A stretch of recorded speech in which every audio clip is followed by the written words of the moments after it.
मी आलेलो आहे वैजापूर तालुक्यातील पेट्रोल पंपावरती. आपण जाणून घेणार आहोत आपल्यासोबत अपक्ष उमेदवार ज्ञानेश्वर घोडके यांनी आज गोरगरिबांसाठी अनेक आंदोलन असतील या संदर्भामध्ये आपण परिचय पहिला घेणार आहोत. आपला परिचय भाऊ.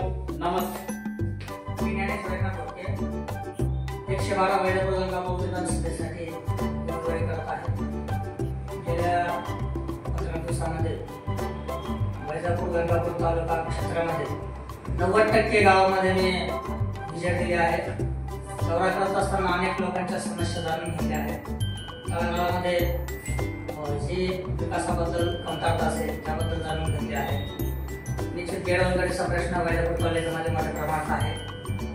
त्यावर निश्चित लक्ष देण्याचं काम पुढील काळामध्ये करणार आहे. बरं घोडके पाटील, तुम्ही आतापर्यंत गोरगरिबांसाठी अनेक आंदोलन असतील, अनेक पुढे लोकांना काळे झेंडे दाखवायचे काम केले असतील, सर्वांना आतापर्यंत काळे झेंडे दाखवले. तर या संदर्भात गोरगरिबांसाठी तुम्ही एवढे केले तर गोरगरीब तुम्हाला न्याय देईल का? 100% या वेळेस मला विश्वास आहे की तळागाळामध्ये माझं गेल्या 10 वर्षापासून काम आहे. तहसील कार्यालय असेल, पंचायत समिती असेल, वीज बिलाचा प्रश्न असेल, शेतकऱ्यांसाठी असेल, व्यापारी वर्गाची मोठी अडचण असेल, प्रगत जाती सर्व समाजासाठी माझं काम आहे. आणि 24 घंटे वेळ देणारा ज्ञानेश्वर घोडकेच आहे. कुठलाही उमेदवार आज रिंगणात असलेला जनतेसाठी एवढा फुल वेळ देत नाही. मला 12 वाजता जरी फोन आला तरी मी जनतेसाठी धावून गेलेलो आहे. मला ठाम विश्वास आहे की यावेळेस सभागृहात जाण्याची जनता मला संधी देईल. पण तुम्हाला कसं वाटलं का वैजापूर तालुक्यामध्ये मी स्वतः फॉर्म भरा आणि स्वतः मी उभं राहा इलेक्शनला, हे का वाटलं बा? गेल्या 10 वर्षाच्या कामाच्या माध्यमातूनच मी निवडणूक करतोय. 2019 ला देखील मी उमेदवारी केली आहे. आता यावेळेस देखील मला ठाम विश्वास आहे जनतेच्या कामाच्या बळावर मी निवडणूक करतोय. झाला आपण आता वैजापूरच्या संदर्भात जाणार आहोत का? वैजापूर तालुक्यामध्ये जो विकास आतापर्यंत आमदार साहेब सांगताय एवढा विकास झालाय वैजापूर तालुक्यात, तर याच्यावर आपण नाही का ज्ञानेश्वर घोडके आपल्यासोबत लाईनवर जोडलेले आहेत. आपण ज्ञानेश्वर घोडके स्वतः उमेदवार, आपण त्यांच्या तोंड ऐकूया.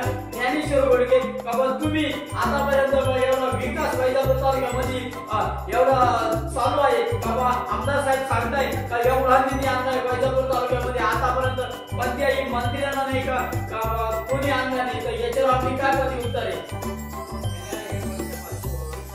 महाराष्ट्रामध्ये ओबीसी मराठा वादाचा मुद्दा तापलेला असताना विकासाच्या मुद्द्यावर तुम्ही आम्हाला प्रश्न करत असाल तर वैजापूर तालुक्यापेक्षा एवढा तालुका 30 वर्षांना आदरणीय भुजबळ साहेबांनी पूर्णनियम ठेवलाय. त्यांना का पाण्याची भाषा केली जाते? तिथे विकास नाही झाला एवढा तालुक्यामध्ये. ओबीसी म्हणून तुम्ही टार्गेट करता. आमचा प्रश्न हाच आहे, ओबीसी आरक्षणामध्ये घुसखोरी करू नये म्हणून आम्ही अनेक आंदोलन केले. 10% UWS आरक्षण मराठा समाजाला दिलेलं असताना ओबीसी आरक्षणामधूनच आरक्षण मराठा समाजाला पाहिजे अशी जरांगी पाटलांची मागणी आहे आणि त्या विरोधात आम्ही आहोत. असे अनेक मुद्दे आहेत, ते मुद्दे घेऊनच मी निवडणूक घेतो.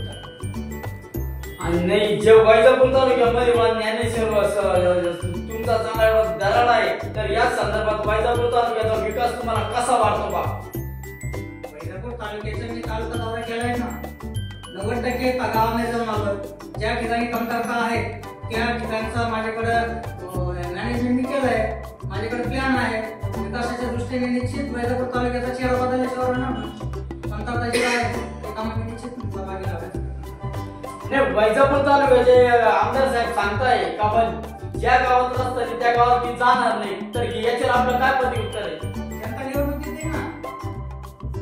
जनता ठरवलं निवडणुकीमध्ये काय करायचं, कोणाला मत करायचं.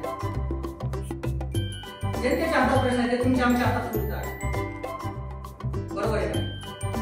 या प्रश्नाला उत्तर ही जनता देईल 20 तारखेला, त्यातून कळून जाईल.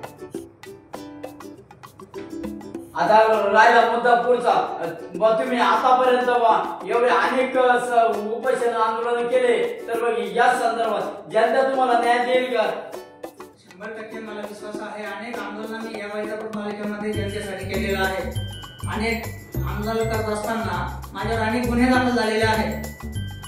सध्या तहसीलचा प्रकरण असेल, लाडगावचं प्रकरण असेल, अनेक गुन्हे माझ्यावर दाखल आहेत. त्यामुळे जनता निश्चित मला यावेळेस मदत करावी आणि सभागृहात पाठवण्याची संधी द्यावी.